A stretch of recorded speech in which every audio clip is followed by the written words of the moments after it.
I'm 65 years old and I spent 2.5 years doing everything I thought was right. Running, cutting calories, going to the gym, and my body barely changed. I was exhausted, frustrated, and starting to believe I was just one of those women whose body doesn't respond anymore. What I finally discovered is that every single thing I was doing was wrong for my age. Not wrong in general, wrong specifically for a woman over 50. And when I changed those things, everything changed. I'm Barbara Lawson. I'm 65 years old, and I want to be honest with you about those 2.5 years because I think a lot of women our age are living them right now. I wasn't being lazy. I wasn't making excuses. I was training 5 days a week. I was watching what I ate. I was doing what I had always done when I wanted to get results. And instead of getting leaner, I was getting softer. I was losing weight on the scale, but still carrying fat around my midsection that wouldn't move no matter what I did. I started avoiding mirrors. I stopped buying certain clothes. And worst of all, I started telling myself that this was just what bodies do after a certain age. That there was a version of me I was never going to get back. That story turned out to be completely wrong, but it took me 2.5 years of failure to find that out. Before I share what changed, I want to ask you something. Have you ever worked harder and seen less? Have you ever followed the advice, put in the effort, done everything you were supposed to do, and still looked in the mirror and felt like your body wasn't listening? Tell me in the comments. I read every single one this week. Because if that's where you are, I want you to know something important. The problem is not you. The problem is the information. And if this is already making sense, please like this video and subscribe, because what I'm about to share is something I wish I had known years earlier. Let me start with the mistakes, because understanding what went wrong is the only way to understand why changing them worked so well. Mistake 1: too much cardio, not enough lifting. When I wanted to lose fat in my younger years, I ran. I signed up for races, I logged miles, and it worked back then. When I hit my 50s and beyond, I kept doing the same thing. At one point, I was training for a half marathon, and I was actually getting softer while running more. What I didn't understand is that after our hormones change, cardio alone doesn't produce the fat loss it once did. Our estrogen drops, and with it, one of the key supports for muscle maintenance. Cardio burns calories in the moment, but doesn't change the underlying metabolism. Strength training does.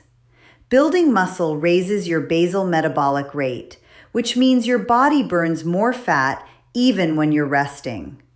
I was so focused on cardio that I treated strength training as secondary. That was a fundamental error for a woman my age. Mistake 2: intermittent fasting around my workouts.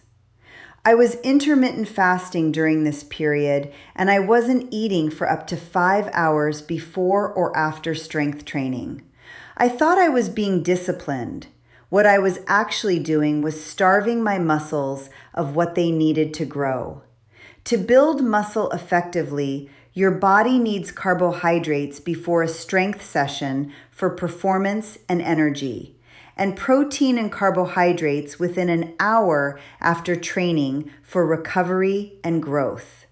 Without that fuel, no matter how hard you work in the gym, you won't build the muscle your body needs. I was working hard and getting nothing back because the nutritional foundation for muscle building simply wasn't there. Mistake 3: too few calories and too many cheat days. I had been keeping my calories around 1,300 a day because I thought eating less meant losing more fat. What actually happened is my metabolism adapted to those low calories and got worse at burning fat over time. And because I was so restricted during the week, I would binge on weekends, essentially undoing everything I had done in the previous 5 or 6 days. A much better strategy is to keep calories at a sustainable level. I eventually moved to around 1,700 calories a day, maintain a smaller, consistent deficit, and stop the cycle of restriction and overeating. Consistency every day beats perfection some days and collapse on others. Mistake 4, lifting too light. My trainer at the time had me doing 16 to 20 repetitions with light to medium weights. I was always told that heavy weights would make women bulky. That is not true, and it is especially not true for women over 50. What heavy lifting actually does is trigger hypertrophy, the process of building muscle. At our age, that muscle is exactly what we need. Not to look like a bodybuilder, but to replace what aging has quietly taken. The right approach is to lift in the 8 to 12 rep range with a weight that genuinely challenges you, where the last few reps require real effort. That is what creates the stimulus for muscle growth. Now, what changed? 2.5 years in, I started doing things differently. I began eating before and after strength training. Carbohydrates before for performance, protein and carbohydrates after for recovery. Within weeks, the quality of my workouts improved noticeably. I was stronger, I had more energy, and I was finally building the muscle I had been trying to build for years. I increased my protein significantly, aiming for around 1 gram per pound of body weight per day. And I stopped cutting carbohydrates because carbohydrates are actually essential for muscle building, not the enemy. I brought my calories up to a sustainable level and eliminated the binge cycle. I cut my cardio back dramatically and started prioritizing strength training 4 to 5 times a week, lifting heavy in the 8 to 12 rep range. And I committed to consistency, not perfection, but showing up and doing the work week after week, month after month. The last thing I changed was my mindset, and I think this is the one most people underestimate. I had to stop measuring success in days and start measuring it in months. I had to stop comparing my body to what it was at 35 and start appreciating what it could become at 55, 60, and beyond. I had to find a reason strong enough to keep going, even when the mirror wasn't showing results yet. For me, that reason was watching women in their 70s and 80s who were strong, capable, and vibrant. If they could do it, so could I. That belief kept me consistent when nothing else was working. And consistency, even 80% of the time over a long period, always wins.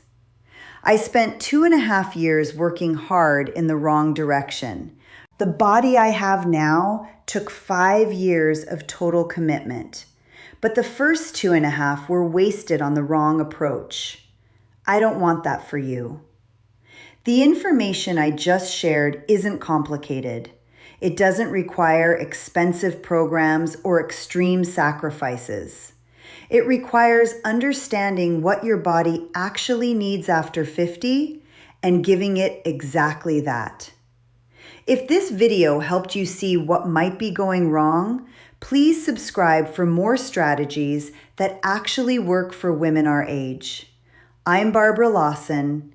Thanks for watching.